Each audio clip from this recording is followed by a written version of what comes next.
추우면 히터 트세요.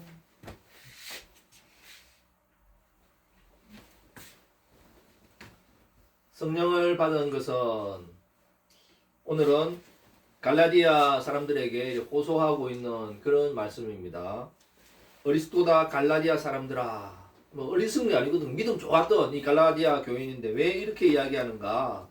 사도 바울이 있을 때 열심히 신앙생활 너무 예쁘게 잘했는데 좀 떠나 있으니까 소식이 들립니다. 어떤 소식일까요?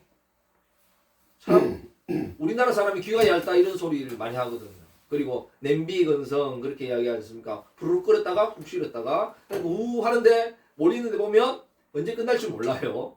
지금도 뭐 여러 가지 일어나고 있지만 이게 언제 끝날지도 모릅니다. 우리가 더 길어질 수도 있고 더 그렇지도 않을 수도 있는 그런 그 상황인데 특별히 귀가 얇다는 것은 다른 사람 말 잘 듣는다는 것입니다. 다음에 꾀임에 잘 넘어가는 사람을 뭐라고 그래요? 귀가 얇다 그렇게 이야기하거든요. 그래서 한국 사람들 귀가 얇아서 사기를 잘 당합니다. 그래서 사기꾼들이 제일 많은 나라 중에 하나가 우리 대한민국. 왜 그런가 하면 잘 넘어가거든요.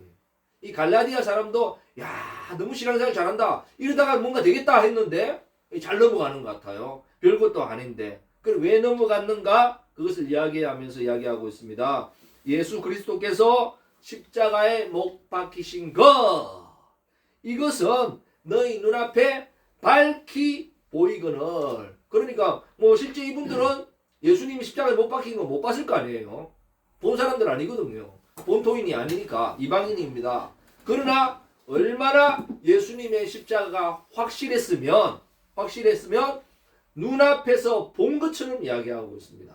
이렇게 예수님의 십자가는 확실한 줄 믿으시기 바랍니다. 아멘. 역사적 사실이고 이것은 거부할 수 없는 진실입니다. 아멘. 누구라고 뭐 부인한다고 없어지는 게 아니에요. 예수님의 십자가가 거절한다고 없어지는 게 아닙니다. 예수님의 십자가는 역사적으로 또한 율법적으로 예수님의 십자가는 하나님의 뜻으로 봐도 모든 면으로 확실한 줄 믿으시기 바랍니다. 아멘. 예수님께서 십자가에 못 박히셨습니다. 이 예수님께서 십자가에 못 박혀 죽으셨다 하는 것은 이 확실한 사실은 무엇을 이야기하는가? 예수님께서 우리 대신 죽으셨다는 거죠. 갈라디아 교인들 대신 십자가에 못 박혀서 죽으셨다. 그래서 이것을 믿고 고백하면 어떻게 됩니까? 죄 용서받고 구원받게 되는 것입니다. 이게 믿음의 역사고 복음이거든요. 그래서 이 믿음을 받아들였어요. 그렇게 좋아했어요. 예수님을 믿고 내 죄가 용서받고 구원받았습니다. 이렇게 구원의 감격으로 살아가던 이 갈라디아 교인들에게 하나가 솔깃 들어오니까 그럴 수도 있겠네. 그렇게 하면 더 잘 믿는 거겠네. 하다가 그쪽으로 싹 쏠리는 거죠. 이런 쏠림 현상이 생겨났을 때 이야기하고 있습니다. 누가 너희를 꾀더냐. 사실 이거는 꾀는 것이고 속이는 것이고 끌고 가는 것입니다. 복음이 아니라 다른 곳으로 가는 거죠. 그래서 이것은 믿음으로 말미암아 된 것이고 율법으로나 행함으로 더 많이 하면 더 좋잖아 하면서 그러니까 속이는 것 같아요. 왜? 사람들은 더 잘 되고 싶은 마음이 있기 때문에. 이 세상은 그렇거든요. 믿음으로 되었다 거저받는다 그런 세상이 아닙니다. 악착까지 해야 하나라도 더 거두는 그런 세상이거든요. 믿음도 이렇게 해가지고 하나 더 거두리더라 않겠나 하는 거 그 말이 맞는 것 같아요. 그래서 세상적인 방식이죠. 세상적인 방식으로 세상의 관점으로 보면 당연해 보이는데 믿음이나 복음은 그렇지 아니합니다. 그래서 믿음도 복음도 세상적인 방식으로 하려고 하니까 솔깃 넘어가게 되는 것입니다. 그러면서 성령을 이야기하고 있거든요. 그래서 성령으로 시작하였다가 육체로 마치겠느냐. 참 놀랍고 대단한 게 성령님이죠. 그래서 예수님 오시기 전에도 율법이 있었어요. 예수님 오기 전에도 열심히 기도했어요. 믿음 생활했어요. 예수님 오시기 전에도. 예수님 오시고 달라진 것, 예수님이 성천하시고 달라진 게 뭔가? 예수님이 분명히 그랬거든요.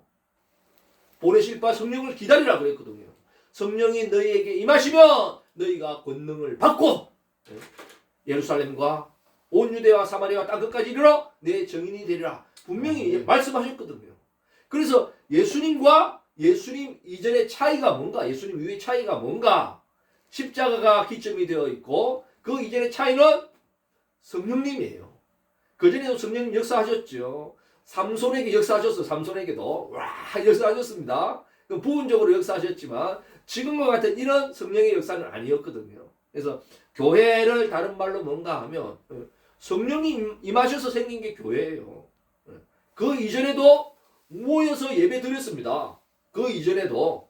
그러나 마가 다락방에 성령님이 임하심으로 신약 교회가 탄생하게 된 것입니다. 그래서 무슨 차이인가? 성령님의 차이거든요. 그래서 성령님이 임하셨는데 이때는 달라진 게 뭔가? 구약 시대나 예수님 이전에는 율법으로 말씀으로 신앙생활 잘했어요. 우리보다 더 열심히 지켰다니까요. 더 대단하게 하는 사람 많았어요. 그런데 차이는 뭔가? 믿으면서 어떻게 해요? 성령을 받았어요. 신약에는 초대교회도 성령을 받았어요. 성령님을 받아서 성령님과 함께 생활하는 것입니다. 야, 이런 놀라운 역사가 일어나는데, 그래서 율법이 아니고 성령 시대가 열리게 된 것이죠. 저도 어릴 때 뭐 지금도 장로교입니다만은 장로교 교회에서 신앙생활했고 우리 목사님도 아주 말씀이 되게 좋으신 분이셨거든요. 대단히 좋으시고 근데 말씀을 많이 강조하시는 분이셨어요. 그래서 초대교회 사도시대 때는 말씀도 많이 강조했지만 뭘 강조했을까요? 성령님을 많이 강조했어요. 성령님을 얼마나 강조했는가? 그러니까 믿음 생활 너무 잘하고 있는 교회 성도들에게 가서 너희가 믿을 때 성령을 받았느냐? 그리고 우리 성령 있는 거 듣지도 못했습니다. 그런 거 나오잖아요. 왜 그런가 하면 그 당시 사도시대 때는 뭘 강조했어요? 성령님을 강조했어요. 왜? 성령님 받고 확 바뀌었기 때문에. 그들이 새로운 출발을 했기 때문에 이게 너무 뜨거워가지고 가는 곳마다 그들도 성령 받기를 원했고 성령으로 역사하기를 원했거든요. 그랬습니다. 그랬는데 제가 어릴 때 다니던 교회도 열심히 너무 말씀 좋으신 분이었어요. 그런데 성령님에 대해 들은 건 별로 기억이 없는 것 같아요. 저도. 그래서 제가 첫 번째는 제가 잘 귀담아 듣지 않아서 그런 이유였고 또 하나의 이유는 뭔가 하면 성령님에 대해서 그렇게 강조하는 말씀이나 설교는 아니셨어요. 성령을 강조하는 그런 교회는 아니었습니다. 그래서 말씀을 강조하고 말씀을 지켜야 된다. 이런 쪽으로는 강조를 어느 교회보다 강조했는데 성령님에 대한 것은 그렇게 강조하지는 않았던 것 같아요. 그랬었는데 이 사도시대 때는 성령님을 강조하는 그런 시대였었습니다. 그런 교회였고 그렇게 출발했기 때문에 강조합니다. 그래서 성령을 받을 때 너희가 율법의 행위로 받았느냐 아니면 듣고 믿음으로 받았느냐 거저 받았느냐 아니면 열심히 봉사해서 받았느냐 그걸 이야기하는 거죠. 열심히 헌신해서 받았느냐 말씀 지키다가 받았느냐 그렇게 이야기하는 거죠. 이것으로 딱 구분하고 있습니다. 그래서 성령의 역사는 참 대단하고 신비로운 게 우리가 생각하는 거와 좀 달라요.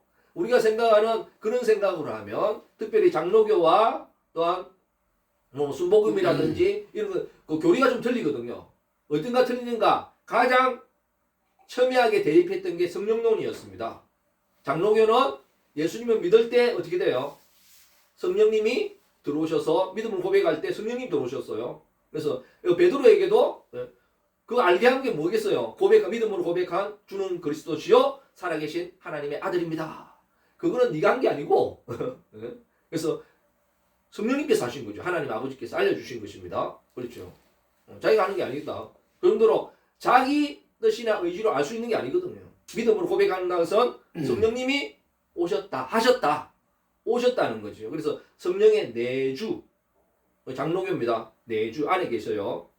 그런데 안에만 계시고 밖에만 안 계시는 분은 아니거든요.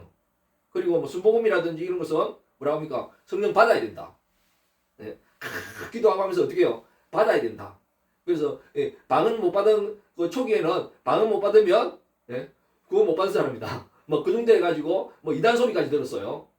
그래서 무슨 그쪽에 보면 뭐 받는 느낌이고 우리는 이 안에 있는 느낌이에요. 장로교 이 안에 있어요. 그래서 이 안에 있는 게 우리 성령 충만하면 어떻게 해요? 우리 차에 기름 넣듯이 성령 충만은 내 안에 계신 성령님이 만땅되는 거. 그게 성령 충만이거든. 장로교 성령. 그렇지 않아요? 더 많이 받으면 어떻게 될까요? 터져서 없어 나갈 것 같은. 그래서 내 안에 맞게 가득 채워지는 이런 성령의 역사를 성령 충만이라 보는 그런 역사고, 그런 계열에서는 어떻게 해요? 막 부어지니까 어마어마하게 쏟아지는 거죠. 어마어마하게 쏟아지는데 그 중에서 내가 얼마 받는 거고, 차이가 그렇습니다. 내 안에 있는 거는 채우는데 끝나요. 만땅되면 끝나십니다. 그러니까 풀로 채웠어요. 근데 외부에서 보는 거는 확 붙는데 훨씬 많아요. 그렇죠? 이런 어떤 게 맞을까요? 외부에서 부어지는 성령, 성령을 받는 이렇게 받습니다. 그리고 믿을 때 고백할 때 성령님 들어오셨어요. 그럼 우리 은혜 받으면 좀 뜨거워지고 좀 커지고 커졌다 작아졌다 커졌다 작았다 풍선처럼 요런 거 안 가면 막 부어지는 거 폭포수준이 부어지는데 내가 좀 받는 거 어떤 쪽이 맞을까요? 외부? 내부?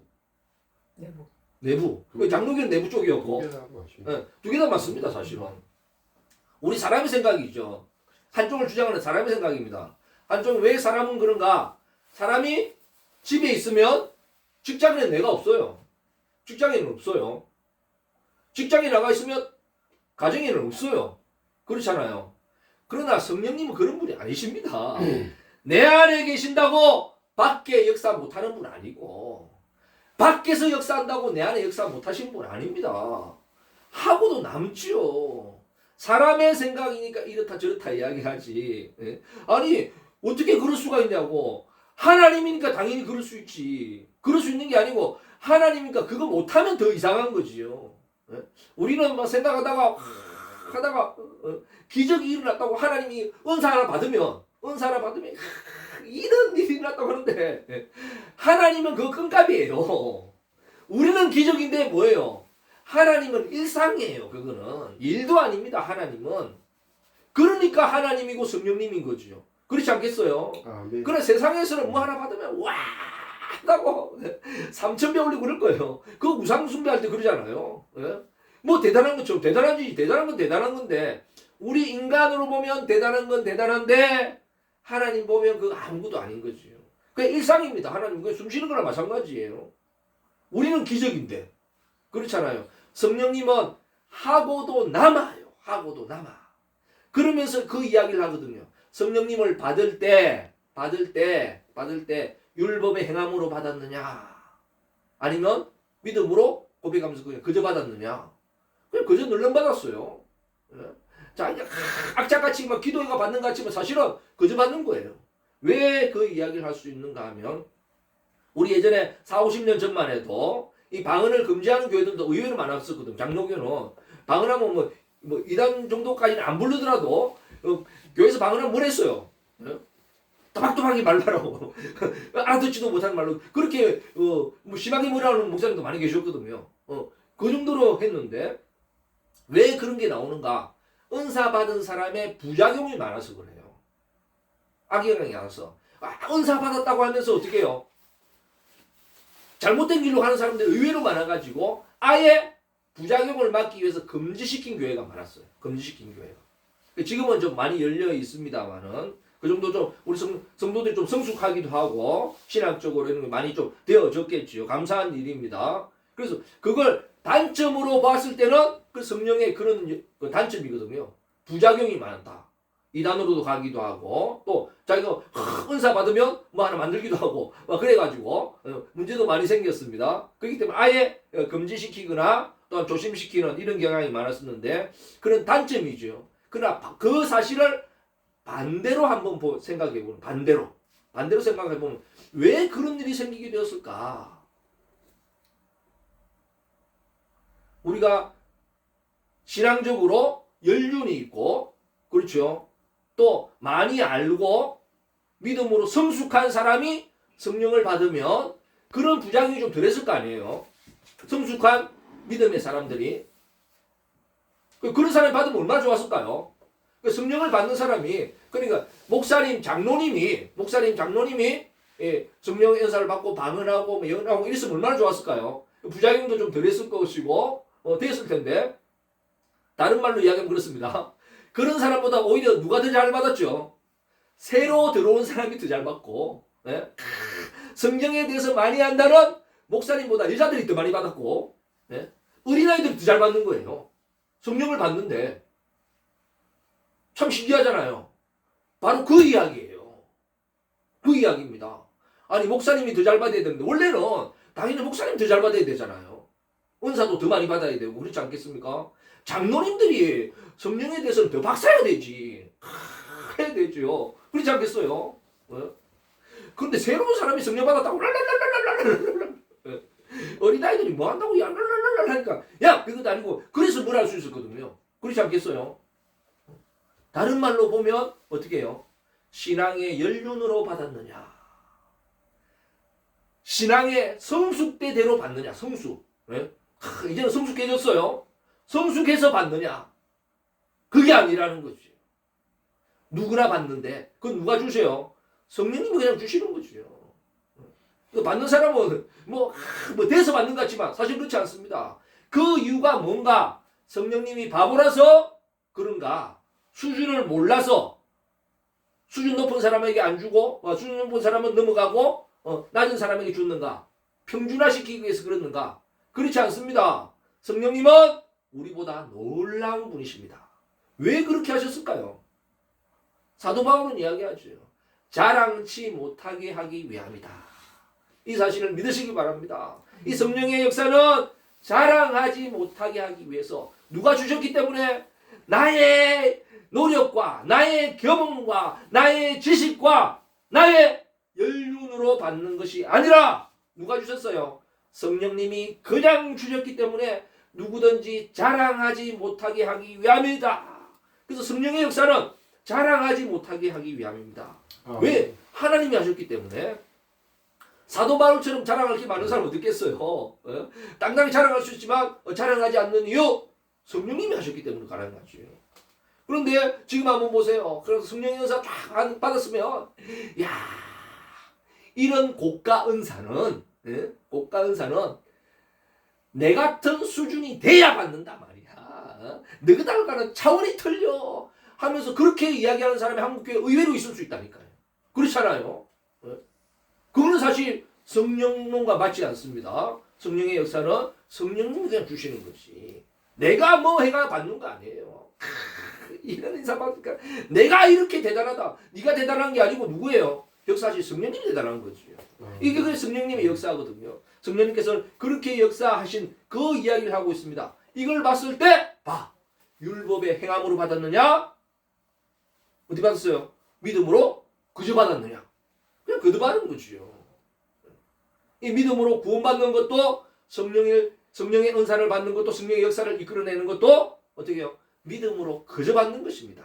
하나님께서 부어 주시는 줄 믿으시기 바랍니다. 네. 이런 처음 마음으로 나 같은 사람에게도 이런 은혜의 역사를 주셨고, 나 같은 사람에게도 하나님께서 이를 불러주셨고, 나 같은 사람에게도 성령의 역사를 해주셨다 하는 이런 생각까지는 어떻게 해야 될까요? 우리는 감사함으로 나가야 되죠. 주님의 사역도 감사하고, 우리가 찬양하면서도 어떻게 해요?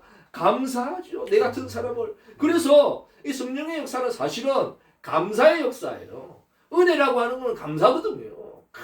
은혜를 주셨기 때문에 감사 더 많이 하라고 성령님 역사하신 건데, 사실 우리 교회가, 우리 가정이 감사가 사라지고 있다면 사실은 율법적으로, 믿음으로, 신앙적으로 얼마나 열심히 하는지 몰라도 사실은 성령의 역사는 오히려 줄어들고 있는 것은 아닌지 한번 생각해 보게 되는 것입니다. 이 세상에 많은 어려움과 괴로운 문제들이 많이 있습니다. 그렇기 때문에 뭐가 더 필요해요? 성령님이 필요한 줄 믿으시기 바랍니다. 성령님의 역사 한번 일어나면 되는 거죠. 그래서 마가 다락방에 일어났던 그 성령님의 역사, 그때는 이미 끝날 시기거든요. 예수님이 십자가 죽으셨죠. 예수님 이제 그 믿는 사람까지 이제 죽을 판인데 완전 끝날 판이에요. 이제는 완전 끝날 판이 끝났어요. 게임 끝나기 바로 일보 직전에 성령님 임하신 거예요. 성령님이. 그래서 다시 역전시킨 거 아니겠어요? 쫙 역전시킨 거 아니겠습니까? 정말 지금도 게임이 끝나기 일보 직전 이미 끝났다고 이제 호각 불면 끝났다고 하는 그런 상황에 처해 있는 현실이라 할지라도 이제는 주님이 역사하시면 됩니다. 성령님 역사하시면 됩니다. 이 나라와 민족에도 성령님이 한번 부어지면 아니 내 안에 있는데 뭘 부으라는 거냐. 내 안에 성령님 계시다고요. 근데 뭘 또 성령님을 받아요. 그런 사람이 있거든요. 네? 그거는 네 생각이다. 사람은 그렇게 원하지만 누구래요? 성령님은 하고도 남는다. 하고도 남아요. 이 사람의 생각으로 성령님을 대하지 마시기 바랍니다. 내 안에 성령님 계시도 예? 또 보면 얼마나 좋아요. 역사하시면. 그렇지 않겠습니까? 그럼 내 안에 성령 계시는데 네 안에 있거는 가짜다. 그렇게 되겠어요? 그렇지 아니하지요. 내 안에 계신 성령님 있어도 예? 성령 받으면 좋은 거지요. 뭐. 그래서 과거에는 용어적으로 그래서 문제가 많이 됐습니다. 성령 세례라 불렀거든요. 그분들이. 아니 세례는 평생에 한 번 받는데 뭐 세례 성령 세례는 그래 시도 때도 없이 받고 매주일마다 받냐고. 그런 세례가 어디냐고. 평생에 한 번만 받는 게 세례인데 그래가지고 장로교에서 많이 주장해가지고 이제 뭐 성령 세례라는 용어는 잘 쓰지 않습니다. 뭐 성령의 기름 부으심이라든지 용어가 많이 발라졌어요. 기름 부으심, 뭐 성령의 임재, 뭐 은사라든지 뭐 다양한 용어를 쓰지만 사실 알고 보면 그게 그거고. 네? 그게 성령님 역사하시는 거죠. 뭐. 내 안에도 계시지만 지금도 역사하시고 더 강하게도 하시고 내 안에 계시지만 어떻게 해요? 이 나라와 민족 전체에도 부어질 수 있고 역사할 수 있습니다. 이 십자가의 놀라운 점이 그런 거거든요. 이것을 믿고 고백하면 죄 용서받고 구원받는데 놀라운 것은 내가 거부한다고 안 믿는다고 십자가가 없어지는 게 아니에요. 십자가 능력이 없어지는 게 아니에요. 그러면 무슨 차이가 있을까요? 내가 믿지 않고 내가 거부하면 그 십자가의 그 효력이 내한테는 정지되는 거예요. 나만 정지되는 거예요. 십자가 효력이 없어지는 게 아니고 내한테만 정지되고 없어지는 거예요. 자기만 손해입니다. 자기만 손해지요. 그렇지 않겠어요? 그래서 구원에 대한 것은요. 남 이야기할 필요 없어요. 내가 먼저 받고 볼 일이야. 내가 먼저 받는 게 구원이에요. 네가 먼저 네가 받든 내가 받든 관계 없습니다. 사람 중에 그런 사람이 있거든요. 야, 저런 사람 천국 가면 난 천국 안 가겠다. 그런 사람도 말을 또 그런 사람이 있거든요. 절대 그런 일은 있을 수 없습니다. 그러지 마시기 바랍니다. 그렇지 않습니까? 천국은 내가 가는 거지요. 내가 가기 때문에 그 천국이 놀라운 거지요. 내가 가기 때문에 그 천국이 대단한 거지요. 내가 구원받았기 때문에 그 구원이 대단한 거지요.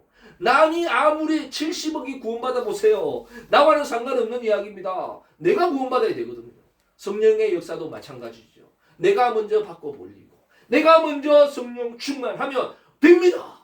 오늘도 이런 마음으로 성령으로 우리 2025년 한번 출발해야 될 것 같아요. 아멘. 성령으로 출발해서 육체로 마치는 게 아니라 성령으로 출발해가지고 성령으로 더 강하게 아멘. 로켓들이 쫙 올라가는데 참 놀라운 것은요. 이 대기권이라고 공인데 대기권이라고 하는 걸 이 뚫기가 그렇게 어려운가 봐요.